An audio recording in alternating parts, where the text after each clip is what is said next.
Hello, it's a very great pleasure to be here today.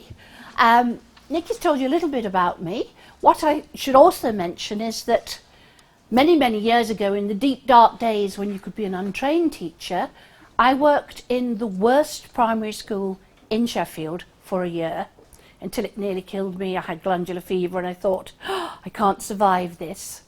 48 children, family grouping, age 4 to 8. I'd had no training. The previous teacher had had a nervous breakdown and they threw me in. Oomph, there you go. Take this class and see what you can do with them. So I had a year at the chalk face, so I do have some understanding of what it's like to be in that situation. But what really changed my life was when I was at home with my young children and my son was diagnosed at the age of 5.5 as being dyslexic. He was very bright, very verbal, able, outgoing boy, but when he got to school, even after a year in a fairly formal school, he couldn't recognise a single letter. He could tell you nitroglycerin was gunpowder, he loved words, but he couldn't actually look at a letter on the page and link it to the phoneme. Couldn't link the graphemes and the phonemes. It was a closed book to him. And he later went on to be tested again at 8, and his dyslexia was confirmed. And this set me on the path to go to university as a mature student to study dyslexia and try and find out what the causes were and try and bring the understanding that I had of it to early intervention really across the world, because it makes a huge difference. I have to tell you that my son is now in his late 30s. He has a 2-1 in politics, and he's just started working for the CND. So he's very fulfilled, doing exactly what he wants in his life. And none of this, I think, would have been possible if his problems hadn't been identified early on. So that's really my motivation. So let me tell you a little bit more about identification, intervention, and measuring progress in dyslexia. I'm going to talk about evidence for early screening, then how you measure progress, then towards developing screening tests, the DEST, which is the one that Nikki was talking about, for 4.5 to 6.5, and the Dyslexia Screening Test Junior for 6.5 to 11.5. And I'm going to link the intervention to screening and then some conclusions on the way forward. And this was work done with Rod Nicholson in Sheffield, and the Psychological Corporation published the tests. So here are some key questions. Can we identify dyslexia and other learning difficulties before a child fails to learn to read? And can we help those children to catch up with their peers? Can we make that cost effective? Can we identify those children who are going to be difficult to accelerate? And do we need different methods to teach dyslexic children? If so, what? And what should we do next? So it's just a small agenda there. So why screen for dyslexia? It's the commonest developmental disorder, at least 5%, some people say up to 10%. It's genetic in origin. So if you have a person who's dyslexic, there's a 50% chance that their child will also be dyslexic. And it isn't something that just affects school, it persists into adult life. And so it's the whole of life that it affects. With appropriate teaching and support, you can improve the reading, the phonological skills, the spelling, and the confidence. Okay, with appropriate teaching, support, you can improve the reading, you can improve the phonological skills, the spelling, but above all, you can improve the confidence. Because if you don't have confidence in yourself, you really aren't able to achieve very much in life. It's absolutely key. But the problem is, lack of support leads to continuing failure, and the problems become entrenched and generalised. So the earlier you can provide support, the more cost effective it will be. And that's what we call the stitch in time approach. It's not yet clear what the impact of the foundation phase in Wales will be in terms of children's literacy. It may be absolutely phenomenal, in fact, because the idea being that literacy is delayed. I don't know if it's really worked out like that. Has it really worked out like that? No, not really. I think teachers can't help but teach reading, can they? It's in the blood, in their genes already. So I think you do it. So our aim is to identify problems before children fail. Lots of ways of measuring progress. Standardised tests are one way, and so you measure a child's performance on a standardised test of reading or spelling. Those take age into account, and they're therefore very difficult to improve because the child gets better in their raw score, but they're actually expected to do more because they're older. So 100 is the average score, and 1 standard deviation below is 85. And they can be used to assign children for support. So it may be, you say, if a child is 1 standard deviation below, then they may need help. Do you have a cut-off in Pembrokeshire? Do you use standard scores for saying this child needs help? What do you choose? Do you have a 85? Good. Excellent. So there are curriculum-based or criterion reference tests, and these actually measure a child against criteria. And often those are more useful in a way because they will show improvements more easily. Because you've been teaching a skill and you can actually show with your curriculum or criterion reference test that they've achieved that skill. You can use what we call pre-post testing. And this is where you compare performance at 2 different points in time and you use it to measure the effects of intervention. So a lot of the work I'm going to talk to you today is about pre-post. And to do that, you use effect sizes. And those are worked out based on the mean and the standard deviation of the control group. And there are very clear-cut definitions of what's good. So 0.2 is a small effect size, 0.5 is a moderate effect size, and 0.8 is a large effect size. And that allows you to compare between scales, between different tests which have different scores. It's important to record progress on a range of skills, not just literacy, but also things like language and motor skills. And the disappointing thing really is that lots of disapprovements fade out over time. So you spend lots of time and energy supporting somebody and then they just sort of drift backwards. So we have to try and make sure that doesn't happen. These are from Joe Torgerson in the States, US interventions. They spend millions in the States. 10-year programs funded by the government and the National Institute for Child Health and Development, at least £1 billion they spend. Do we spend that in Wales? No, we don't. Silly me, silly me. Million pennies? No, no. Okay, so what they do is they compare 2 interventions, phonological intervention A versus phonological intervention B. And the reason they do that is because in schools generally, there are large outfits really selling different packages of intervention. So the government wants to know which is a good one and which isn't.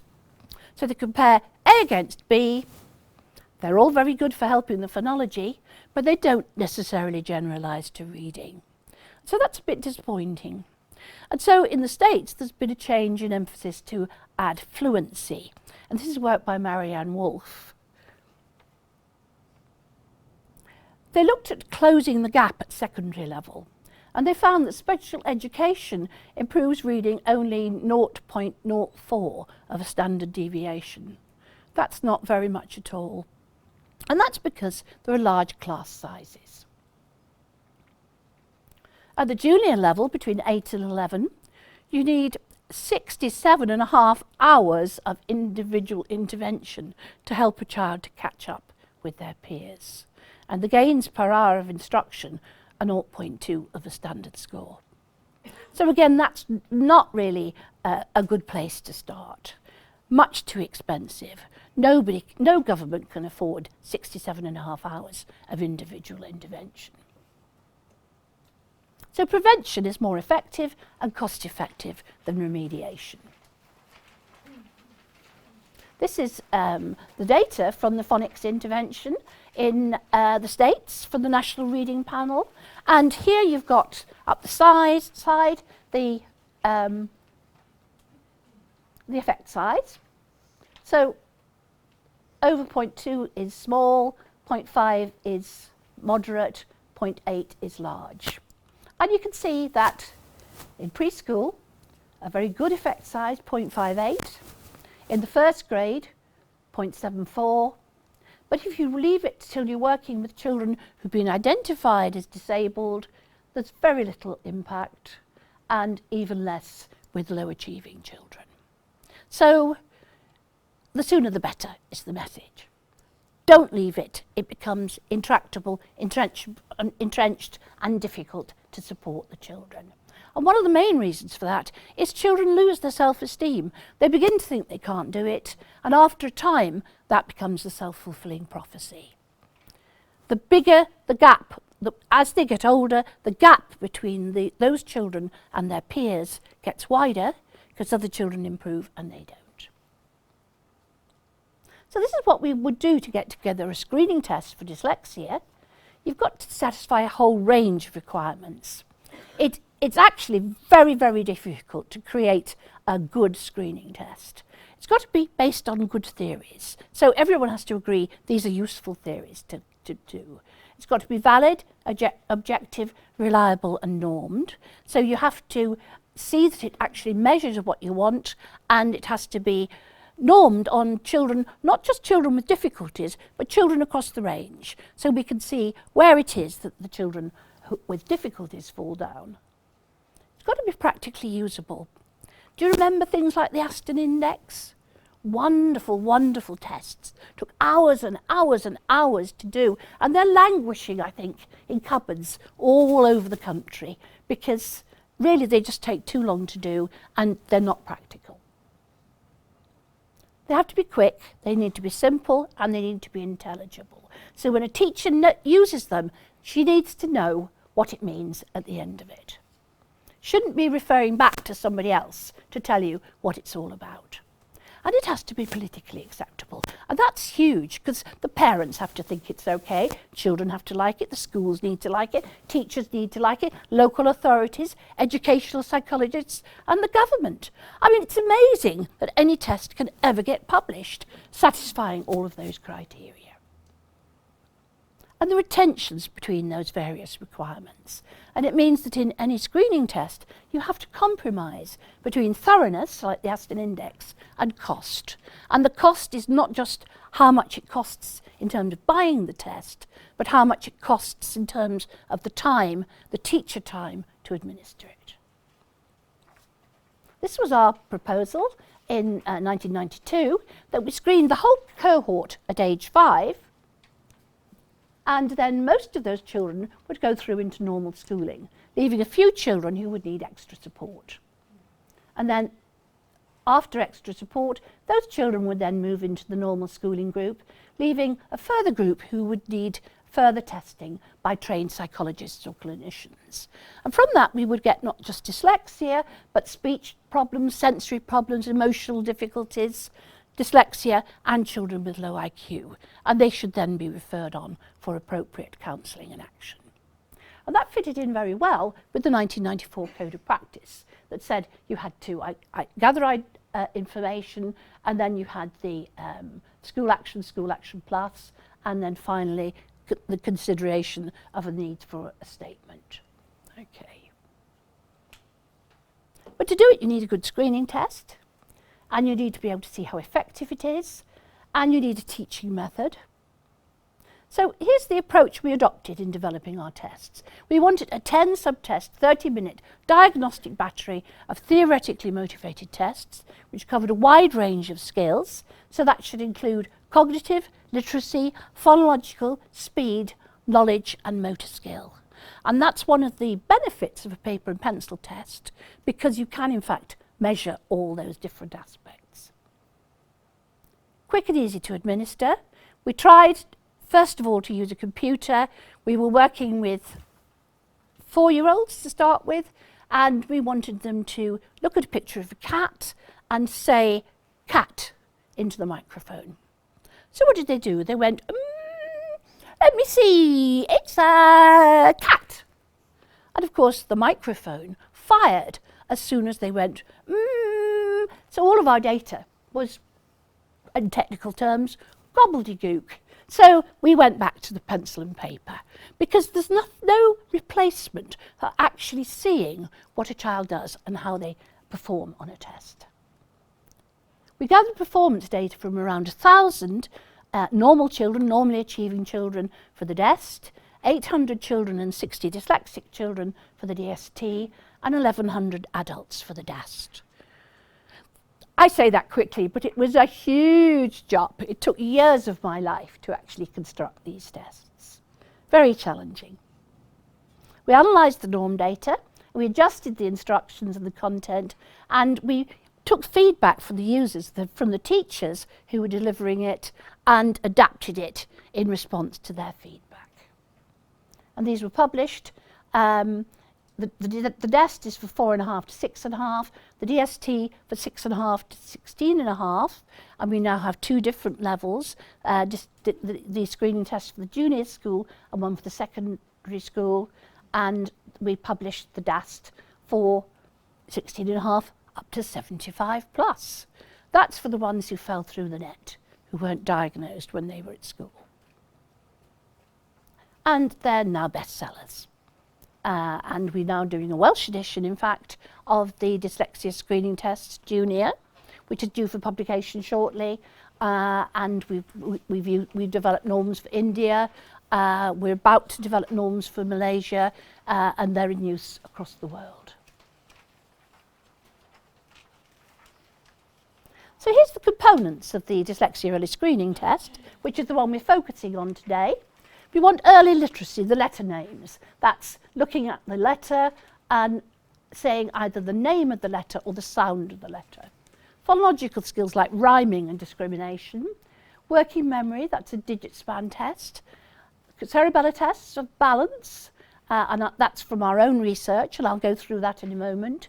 Motor skill tests, things like bead threading and shape copying, and speed of processing tests, rapid naming and temporal processing. These are all early indicators of dyslexia taken from the theory.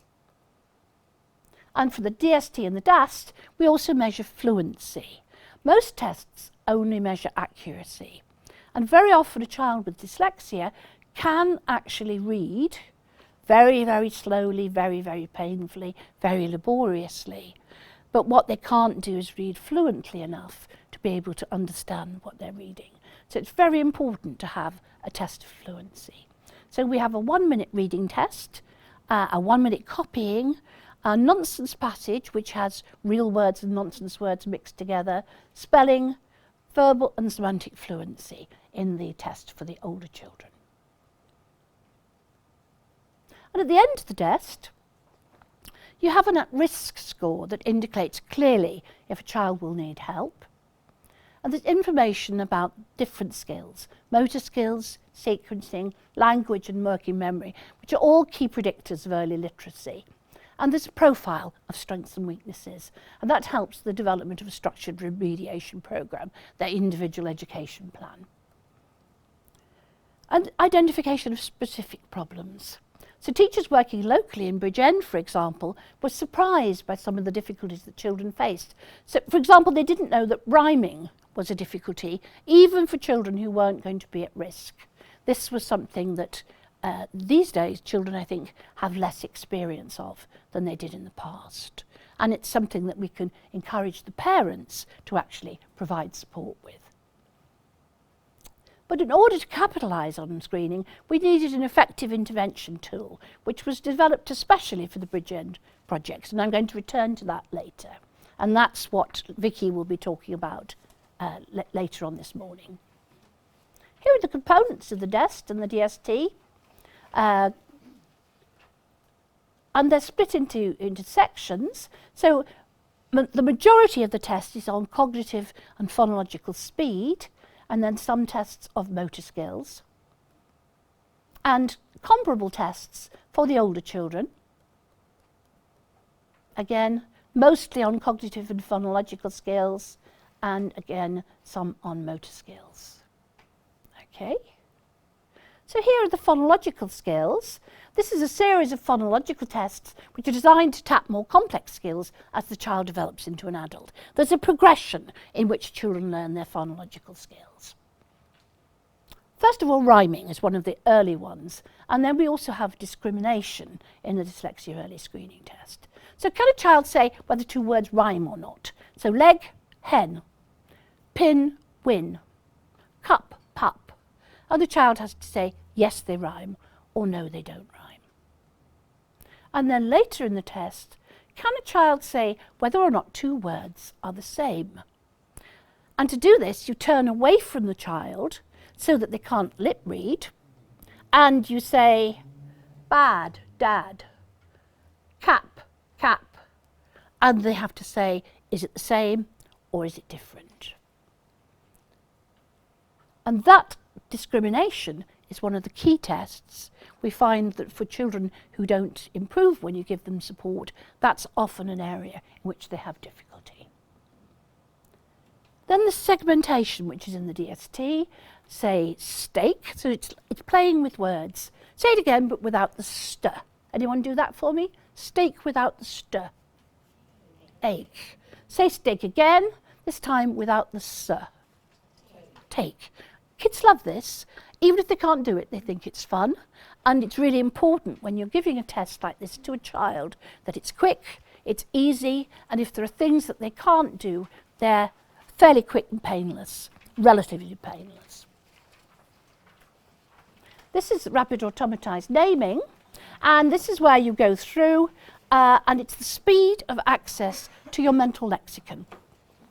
It's a key component in reading to be able to go from left to right across the page and keep your place, and also to access the word.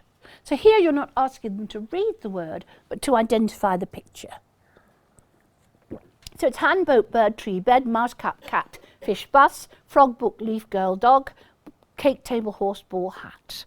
And they do this twice, and you time them to see how fast they are and score them for errors. This is sound order. This is work based on work by Paula Talal, who showed that children with language impairment had difficulty in discriminating sounds if they were very close together. She used two tones, a high tone and a low tone.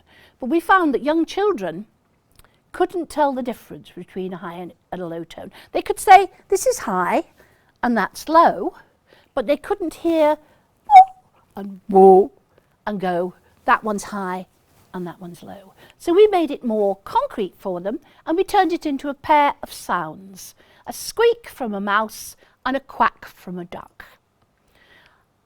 The mouse and the duck are having a race, and when they get to the end, they shout. So you have to say, who shouts first?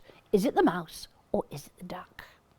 And it starts off with sounds really far apart, and then it gets closer and closer and closer together till there's only 6 milliseconds between them. And that gets harder and harder. But do you know there are many 4-year-olds that can do it completely accurately, even at 6 milliseconds. But most dyslexic children or language impaired children will need much greater distance between the sounds to be able to discriminate them. And that's really important because it's one of the keys to phonological awareness, to be able to differentiate small differences, say, between ba and da, and all the difference between those sounds is in the first tiny segment, which you may not be able to hear if you have difficulties. That's the rapid temporal processing task. We test knowledge and working memory, so they have to name digits, straightforward test of knowledge, and then also the letter naming, either the names or the sounds of those letters. So starting with simple ones that a lot of children will know, and then some of the more complex ones. And then we also have a digit span test, which is a memory test, and for the older children we have a backwards digit span. So when you say the numbers, they have to hold it in memory and then repeat it backwards. A standard test of memory for a series of numbers. This is one of my tests. This is called Coursey Frogs, and it's based on a memory game which was called Coursey Blocks. Very boring. You have to point to different blocks, so the child has to say which one you've pointed to. This one, you've got a frog who sits in the water on that cross, and then they jump onto the lily pads. And you do it, and then the child has to copy it. So it's a spatial memory test. And it's very much enjoyed by the kids, and if you're not careful, they run away with the frogs, because they're very collectible. They're all different. So it's a traditional memory game. The shape copying. This is how good you are at copying simple shapes.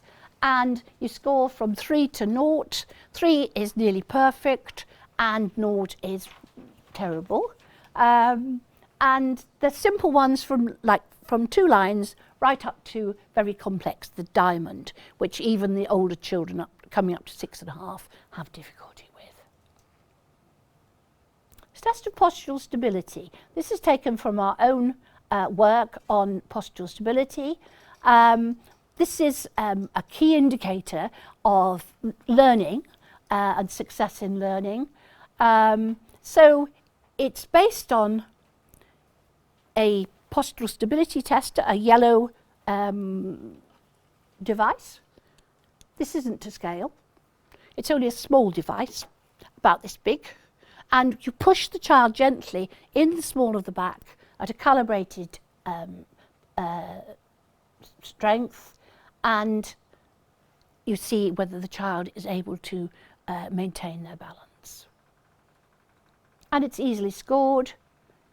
It's scored on a scale of 0 to 6, how much they wobble, and it's a standard test of cerebellar function, scored from 0 to 6. And again, we find that children who have a high score, who are very wobbly when they're pushed, like this, are also the ones who are very slow to improve with support. So it's an important test, a theoretically driven test. We measure their fluency in the DST. That's the speed of their writing.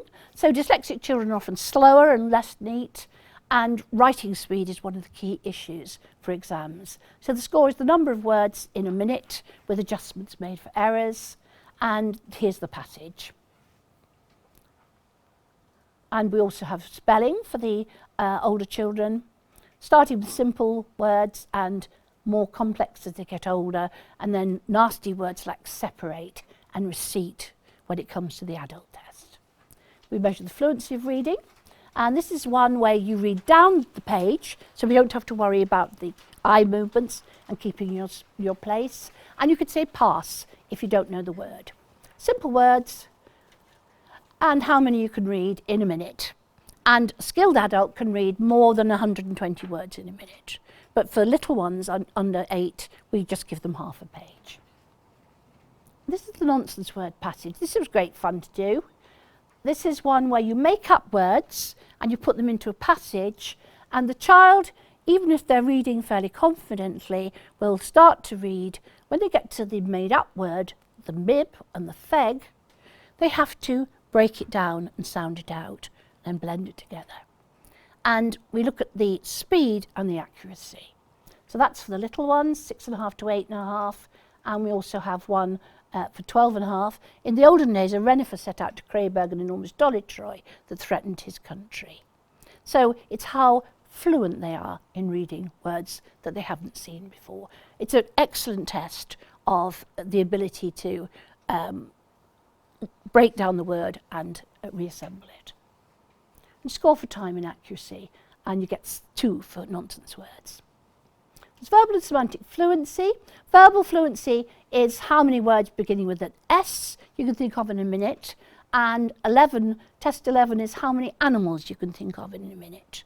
And it's really striking that for children who are dyslexic, they can think of the animals, which shows that they have a rich categorical base for drawing on, rich semantic base, but when they come to doing alphabetically, it's as if their brain is treacle and they can't actually access the words. And so the most extreme version I had was a little girl about 12, and she could give you 4 words that started with an S and 40 animals. So it wasn't that she didn't have the knowledge, she didn't have the alphabetic strengths. And this is based on work by Uta Frith, who's shown that dyslexic children score relatively poorly on verbal fluency, but well on semantic fluency. And the semantic fluency is like a short test of IQ, of verbal ability. You score it by converting it into age-appropriate norms, using the norms gathered in the national testing programme, and there are separate norms for every 5 months for the little ones. So here you've got 66 for rapid naming, and that falls into the average range. And 3 for beads, that's in 1 minus. That's for the test we have 2 pluses for the children, so we can identify the children who are very good, and 2 minuses so we can identify the children who are very bad. Because at this age, you want to know who's got mild difficulties and who's got severe problems. But you also want to know who might be going to be gifted, who might need extra support because of their giftedness. Okay, so you work through screening, scoring in that way. There we go. And 0 is the big average band, and those are the scores for the average level. And you work out the at-risk score and the profile. These have all been shunted along. So rapid naming is slight risk, sound order is fine for this child, bead threading is slight risk, shape copying is fine, but there are some difficulties again in phonological discrimination, but strengths in that particular test.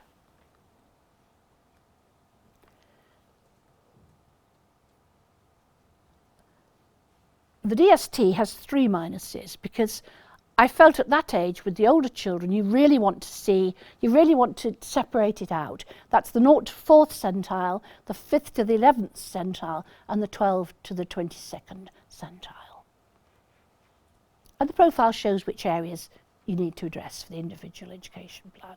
And you score 1 mark for each minus score, 0 for the rest, and divide by 10. So it's quite simple to do. And an at-risk score of 0.9 is strong and 0.6 is mild risk.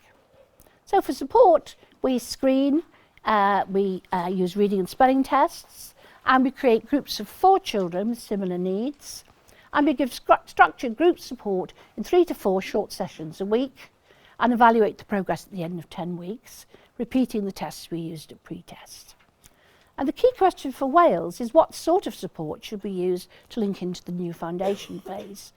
And we felt we should include both motor and language skills. So a combination of the approach we used with reception and nursery school children seemed to be best. So this was the approach we used with the infant school. This was 64 children altogether in 2 areas, deprived and non-deprived, in 2 cities. And we had 64 children plus controls, matched controls. And they were aged 6 and their reading was barely started. It was at 5, 6. And we tested them on the word reading and spelling, BPVS vocabulary, and our dyslexia early screening test. And then we used the interactive assessment and teaching intervention. Has anyone come across that? It's a book by Reason and Boot. It's quite old now.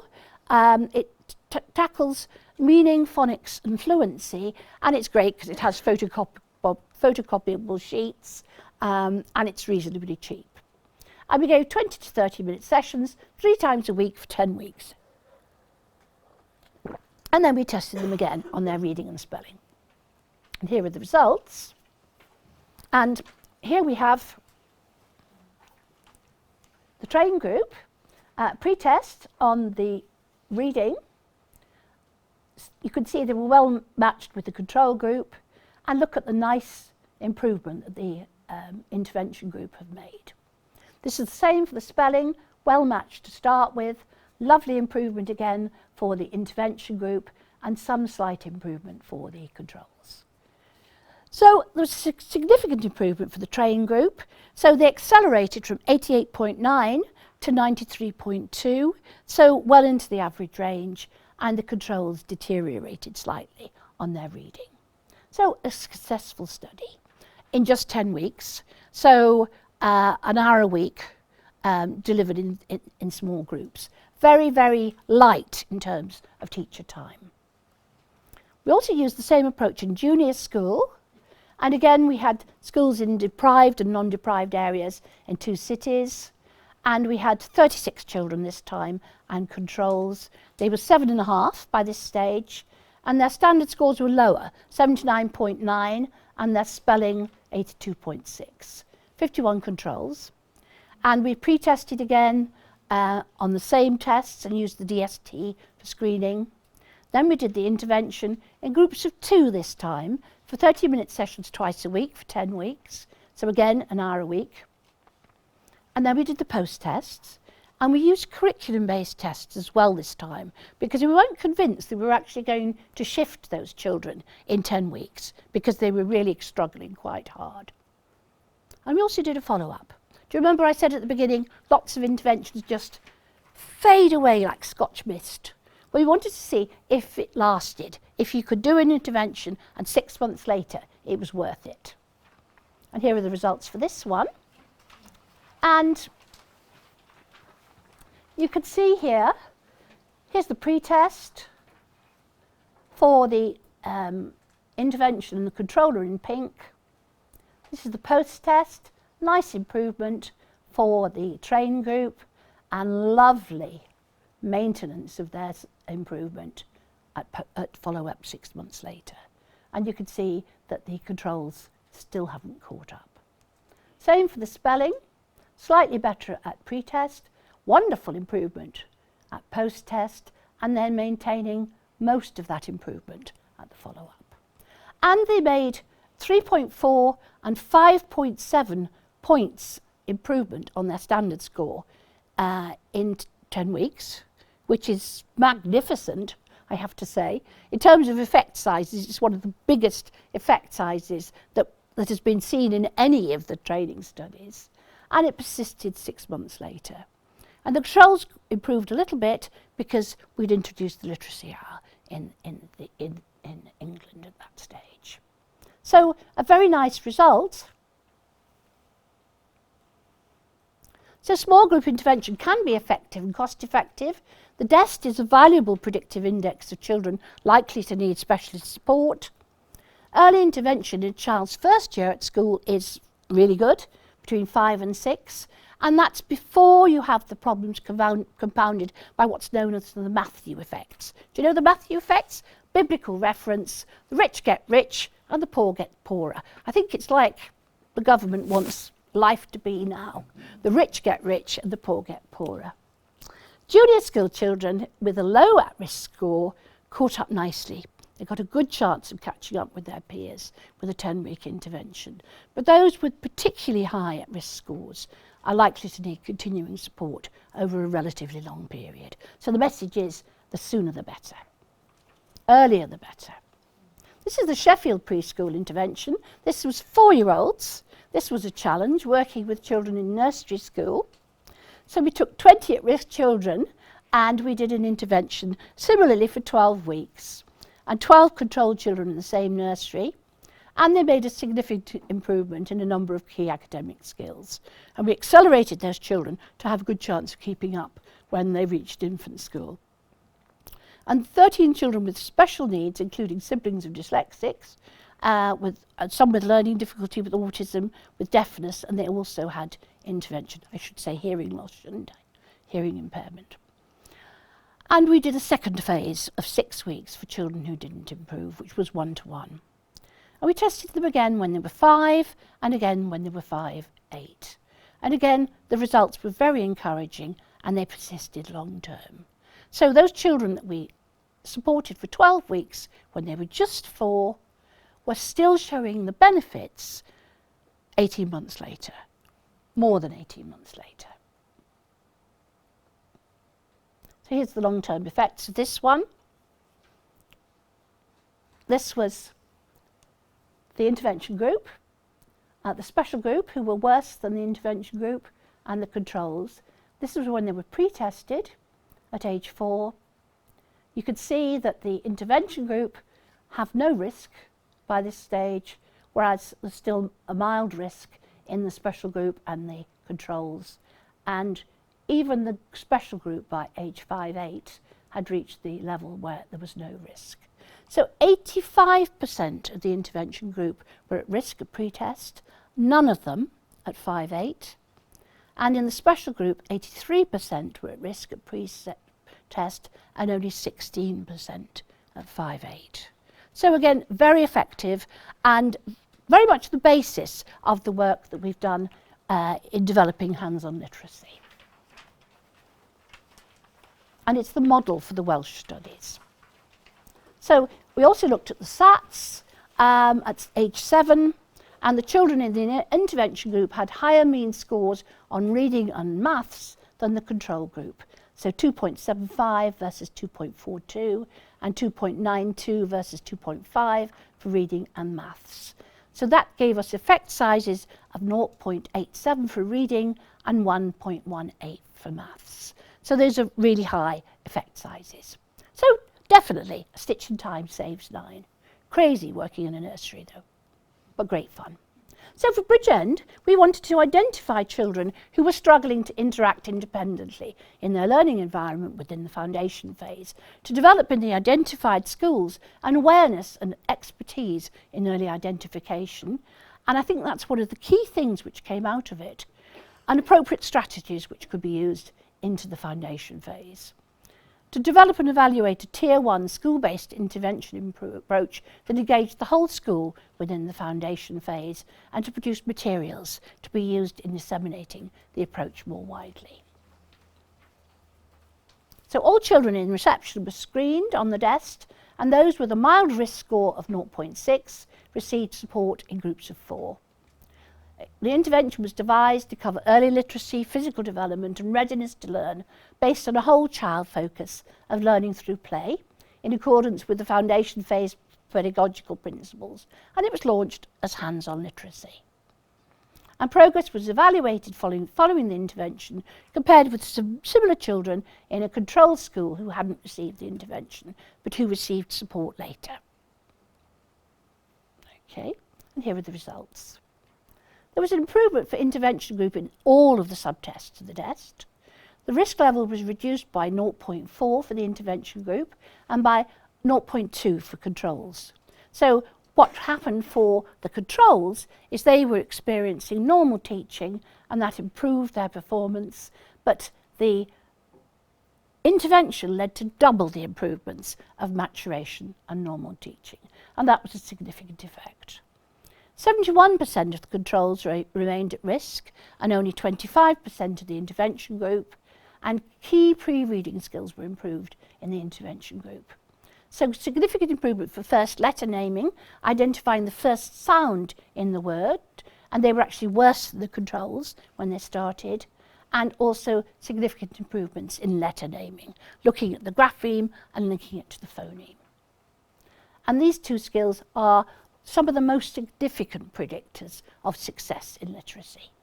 So, an endorsement for the intervention. I think 36 schools are now taking part in Bridgend. And we're keeping records so that we can actually trace back when the difficulties were first identified. And the plan is to maintain those records until the children are 10. So let me show you the segmentation of the first letter. These are the individual children. 75% of the children couldn't do it at all at pre-test, and 75% of them scored the maximum at post-test, but 2 of them still couldn't do it at all. So most of the children it's working really well for. In naming letters, 60% of the children improve, including 1 who scored 0 at pre-test, and that's a major predictor of reading success. And so you've got in blue is the pre-test, and in red is the post-test. Look, that's nice. This child here, this one scored nothing at the pre-test and is getting 4 of the letters right. This child got 4 and is now getting 9 of the letters right. So that's a big improvement in just a very short time.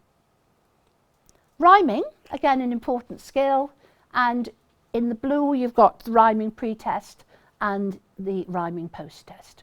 This one for some reason seemed to get worse, I think. Okay.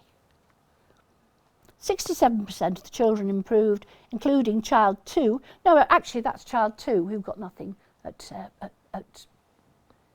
he got nothing at pre-test and 7 out of 8 correct at post-test. Again, it's magnificent progress. Does it work for everyone? Well, the children with the greatest difficulties, that's child 2 and child 3, this one and this one, actually made the most progress. And only one child, child 1, made very few gains, and their performance was very variable. The intervention pack is colour-coded to cover language, motor, visual and auditory, and we hope to have it here today, but Vicky will be telling you lots about it in a minute.